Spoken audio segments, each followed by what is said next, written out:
Support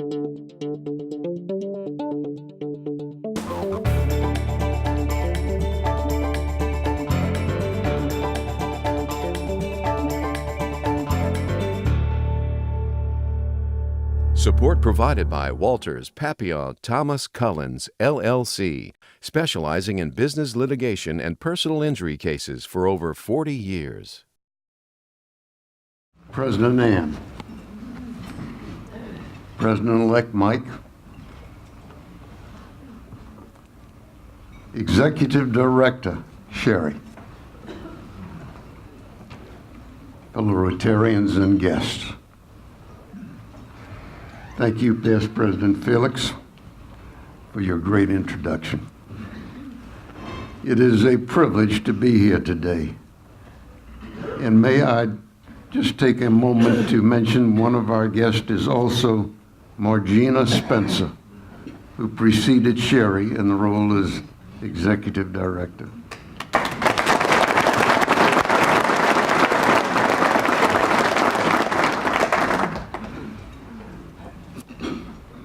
It's a privilege to be here today, and I hope my comments will not be boring. I know they will be brief. I still feel a part of this great club. I would guess I have about 100 friends still in Rotary, and I speak regularly with Ned Clark, Jimmy Field, and Felix. No one can love Louisiana more than I. There are 64 parishes in this state, and I've been in every one of them many times.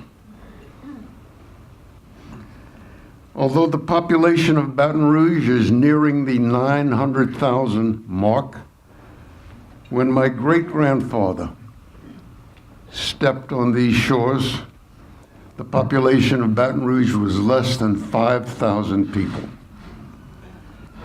After his discharge from the Army of the Confederacy, he sent to France for his bride, whom he had never met. My grandfather, Albert Fraenkel, was born in Baton Rouge in 1867. He attended LSU, when it was known as the Old War School. In the 1890s, my family encountered difficult times, and we moved to New Orleans, where my dad was born. My dad served in France in World War I, and he was at the front when peace was declared. And he reminded me every year on the 11th hour of the 11th day, the 11th month,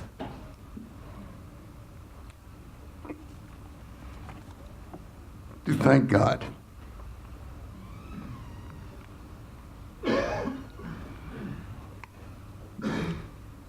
that he returned safely.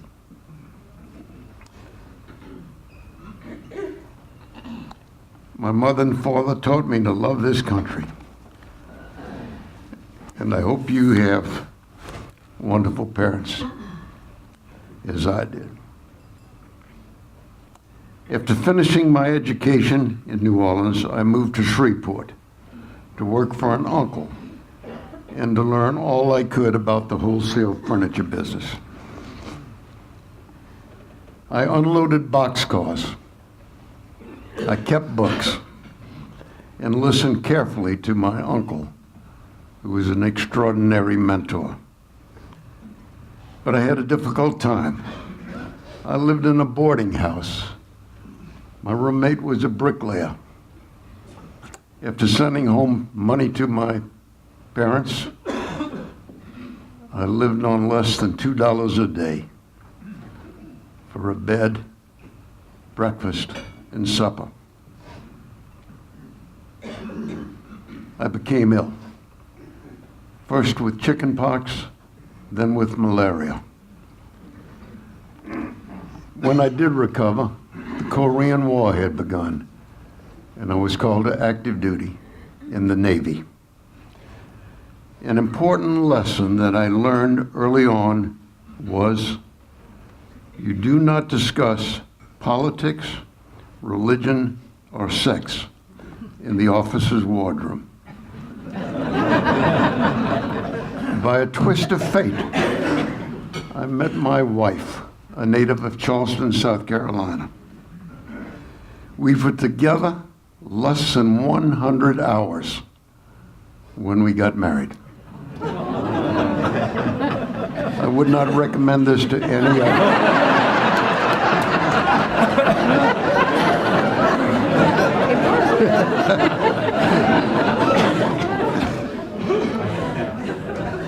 After my release from the Navy, I returned to Shreveport, where our son and daughter were born. 60 years ago, we took an enormous risk. We resigned from our work in Shreveport and we moved to Baton Rouge.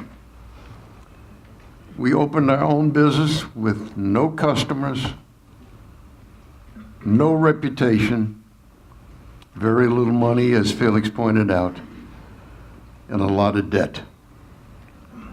Fraenkel Wholesale Furniture was a tiny proprietorship. We rented a spot near the Mississippi River where my great-grandfather had come ashore over a century before.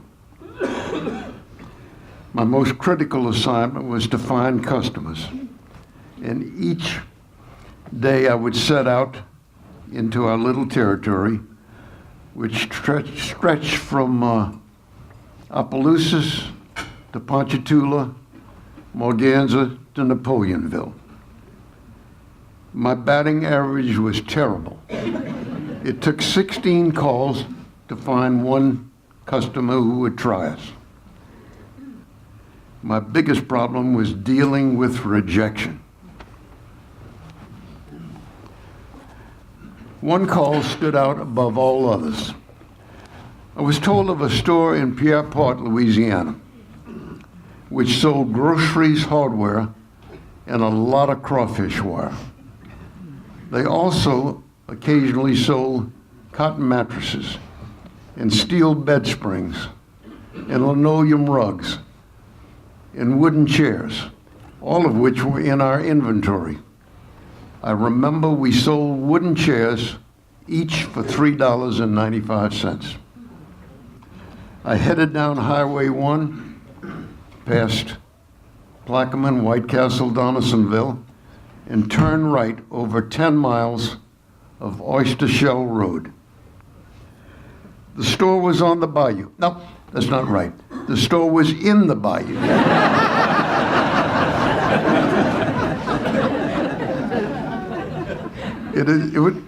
It had been built on pilings when it started in 1911, and I was introduced to the owner, Mr. Honoré St. Germain Sr. and his son. And he told me, we'll give you a small order on one condition. And here was his warning. You will never be allowed back in this store if you ever lie to us. Now fast forward to the year 2011. The Pierrepont store had been in business 100 years. It had moved from the bayou to a giant store on land. And I got a call. They told me, we're going to celebrate our 100th anniversary, and you're going to be the guest speaker. I had hoped I'd adhered to Mr. St. Germain's warning to tell the truth. What's the first question in the Rotary four-way test? Is it the truth? For 60 years, I've remained friends with the Pierrepont family. The St. Germains and Brian Farou will meet with me Saturday when we go down to honor them. Our company outgrew our warehouse near the river, and we reinvested our profits and purchased land, constructed a new warehouse on South Choctaw. Today, the Greater Baton Rouge Food Bank is there. Our own Mike Manning Charlene Montalero head that operation. After opening branches in Memphis, Atlanta, San Antonio, we began manufacturing mattresses. In North Mississippi, we opened a factory that manufactured sofas and chairs.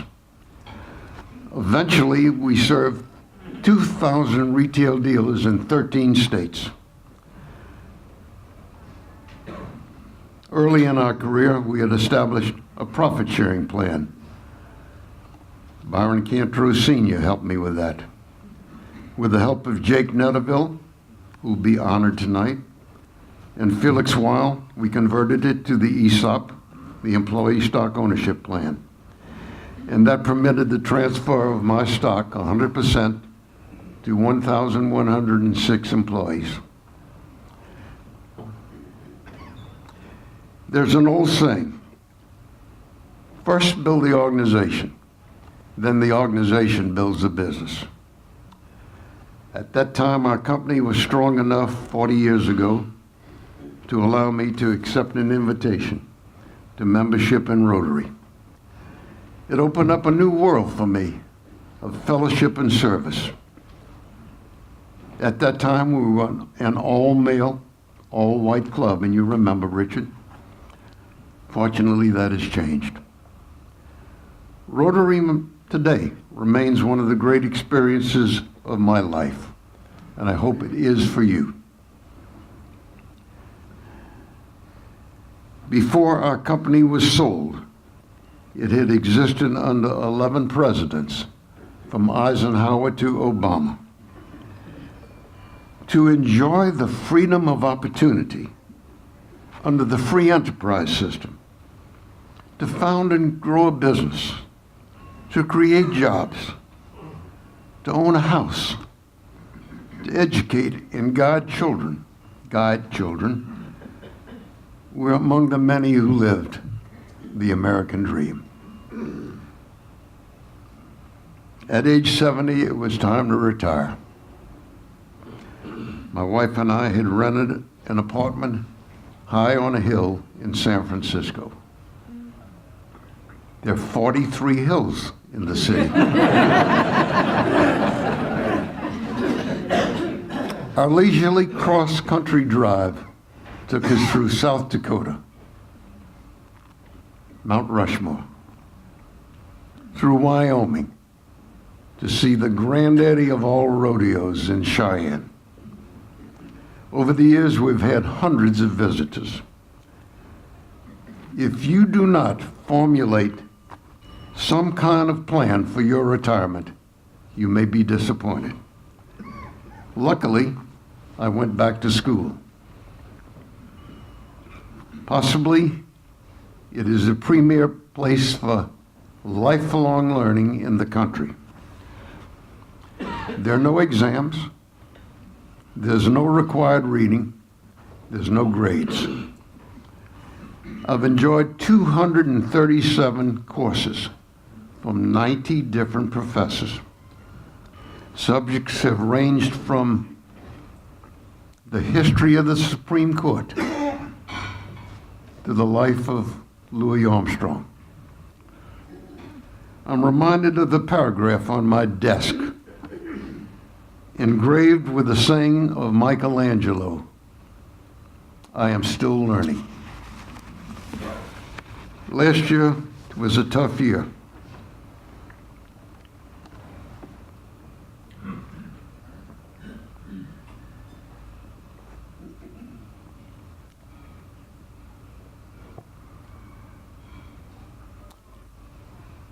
My wife died.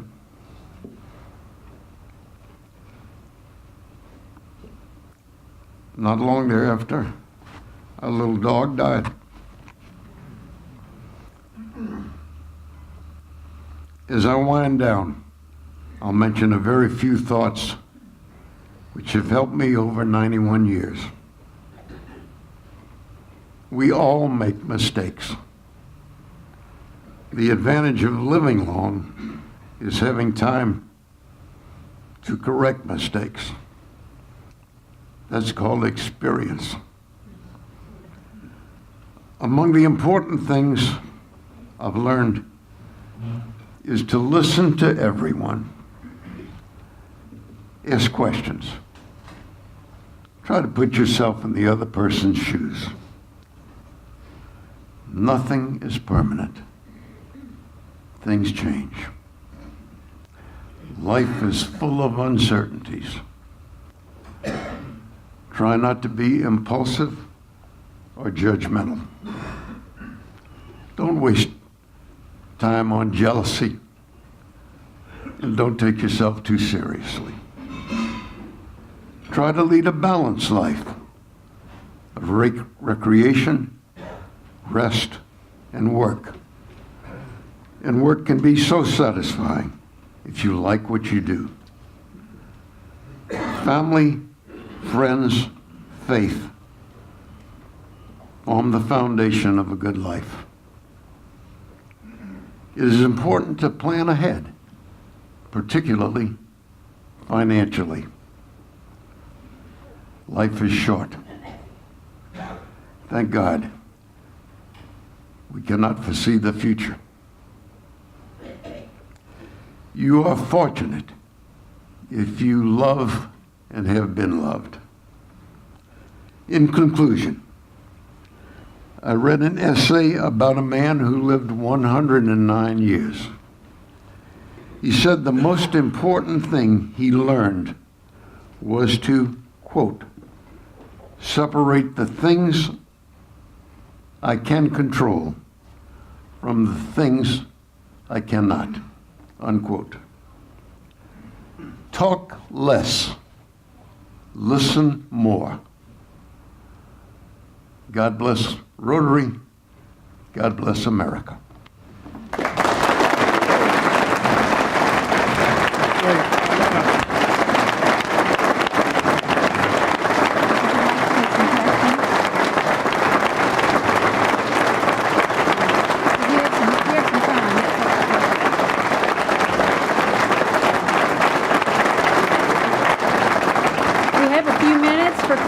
If anybody would like to ask any questions.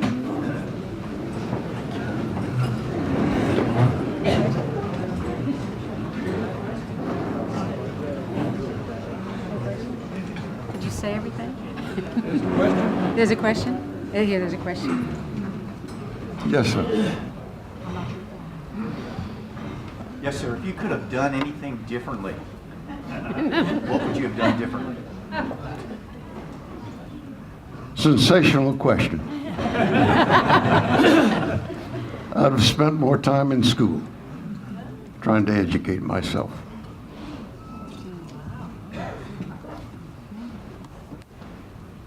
Anything else? Thank you. Sure.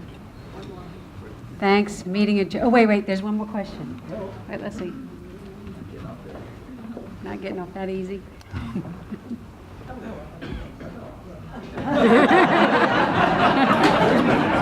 Didn't have a question after all. No question. Of your mistakes, which one was most learning?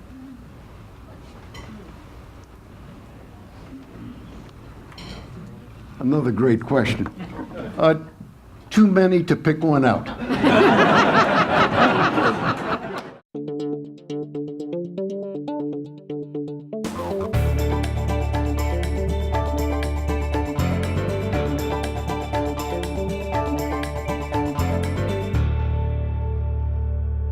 Support provided by Walters, Papillon, Thomas Cullens, LLC, specializing in business litigation and personal injury cases for over 40 years.